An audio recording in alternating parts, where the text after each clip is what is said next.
Мама повисла у него на шее и не отпускала.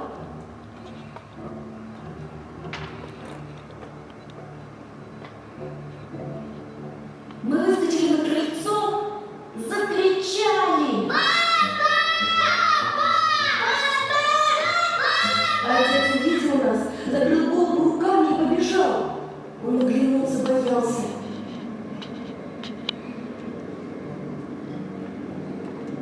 Войну я увидел с дерева. Взрослые нам не разрешали, а мы все равно смотрели. Теперь мы проявим себя, поможем нашим бойцам. А чего тут бояться? Война – это же самое большое приключение.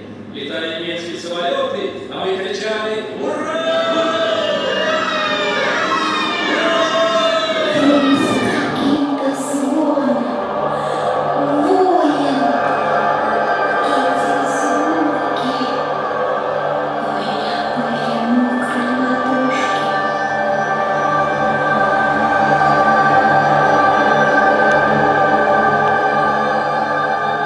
Надо открывать рот, чтобы не оглушило. Надо открывать рот, чтобы не оглушило.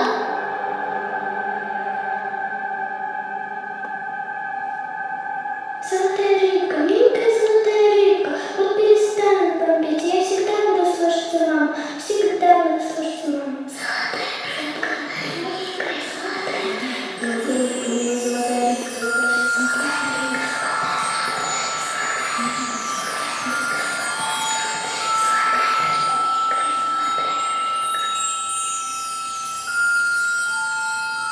Только кактусы цветут. Как будто это не красные цветы, а пламя. Цветы горят. Мама стояла, смотрела на огонь, там бегали и кричали. Домик не гори! Домик не гори! Домик не гори! Домик не гори! Еще несколько дней назад тут была зелень, были цветы, а сейчас все выжжено. Домик не гори! Домик не гори!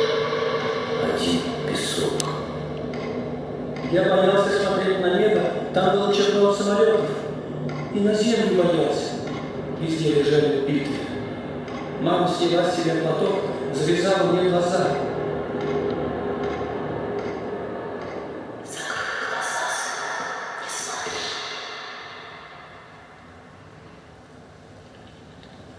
Первый убитый, которого я увидела, был маленький мальчик. Он лежал и смотрел вверх, а я его будила. Будила, я не могла понять, что он не живой. У меня был кусочек сахара, я давала ему этот кусочек, чтобы только он встал, а он не вставал. Я, конечно, ничего не знала о смерти. Никто не успел объяснить, я ее сразу увидела. Первую увидел убитую женщину. Это меня удивило. Я представлял, что на войне убивают только мужчин. Нас не пускали туда, где лежали мертвые. Мы слышали только разговор. Там столько-то закопали яму, там столько-то. А я все спрашивала. Куда делись все эти люди? Называлось кормить пап. Всех военных мужчин мы называли папами. Настя, поярче чуть-чуть.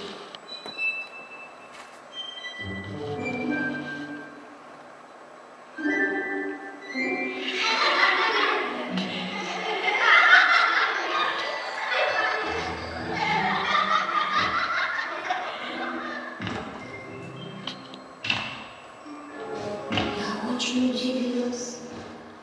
Высокие, голубые глаза. Они были такие красивые.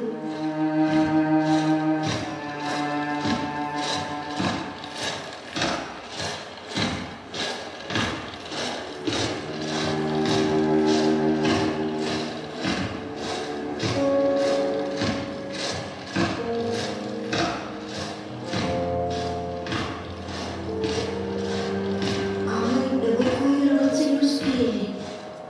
Кругом уже были немцы. Первым в нашу деревню Отряд карателей.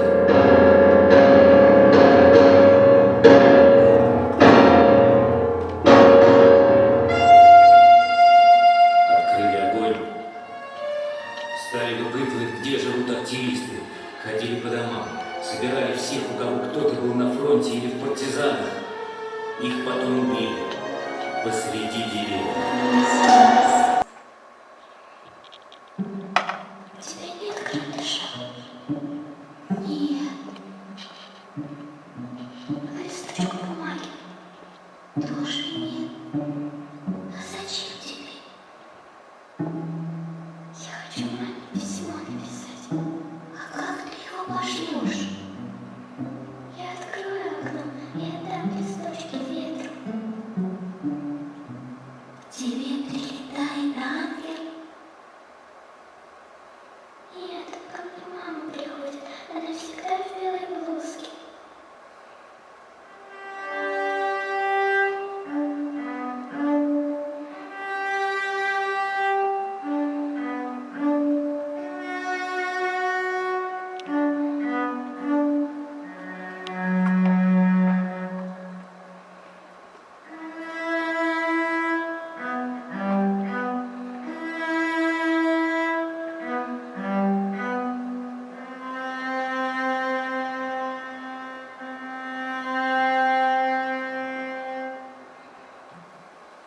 В городе люди съедали все зеленое. Все время хотелось есть. Стали от голода легенькие, как воробьи.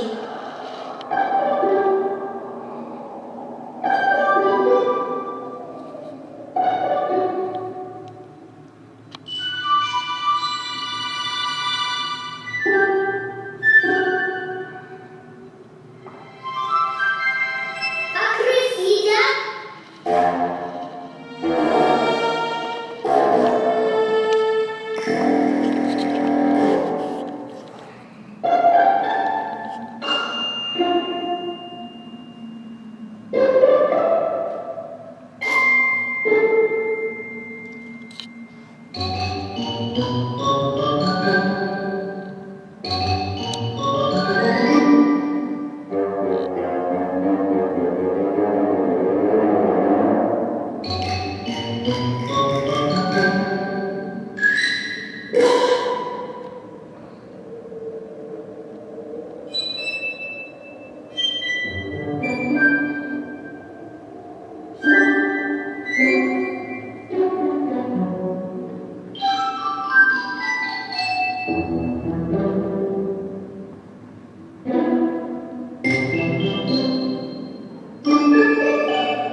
Все-таки елку на Новый год мы ставили.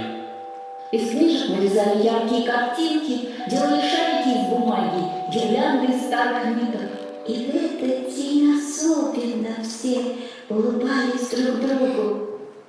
Подарков не было. Вместо них мы оставляли под елкой записочки с ласковыми словами. Дарили друг другу слова.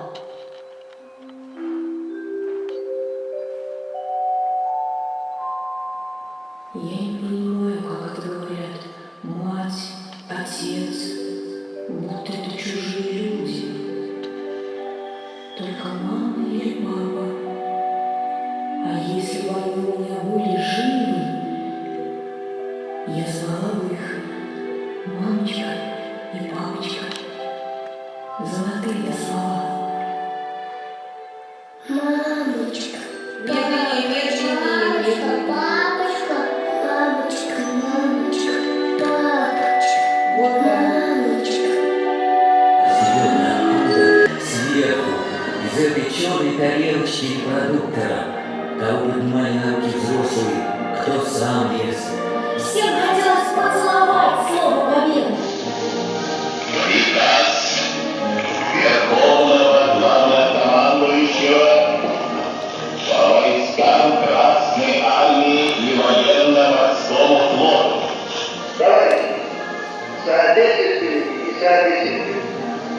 Дед Сигель, Дед Победы.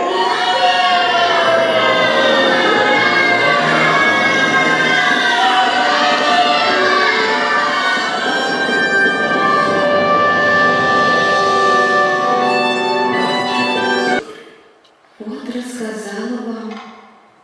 И это все? Все, что осталось от такого ужаса? Несколько десятков слов, звуки.